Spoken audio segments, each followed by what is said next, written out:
ஒருமுறை கிருஷ்ண தேவராயர் எதிரியை தாக்க படையோடு புறப்பட்டு போனார். ஒரு ஆற்றங்கரையை கடக்க வேண்டிய நேரத்தில் அரசவை ஜோசியர், மன்னா, இன்றைக்கு நாள் நன்றாக இல்லை, அடுத்த திங்கள்கிழமை போருக்கு போனால் வெற்றி நிச்சயம் என்று சொன்னார். கிருஷ்ணதேவராயர் குழம்பினார். அவ்வளவு நாட்கள் கொடுத்தால் எதிரி உஷாராகி விடுவான்.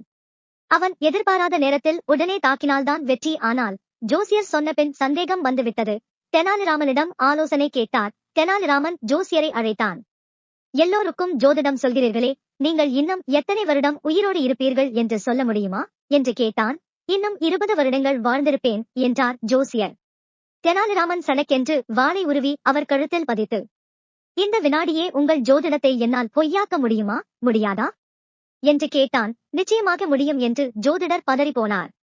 பின்னர் மன்னர் போருக்கு சென்று வெற்றியும் அடைந்தார். தெனாலிராமன் மன்னருக்கு புரிய வைத்தார். சந்தர்ப்பத்தை சரியாக பயன்படுத்துபவனே புத்திசாலி, ஜோதிடம் என்பதை முழுவதும் நம்பக்கூடாது என்று.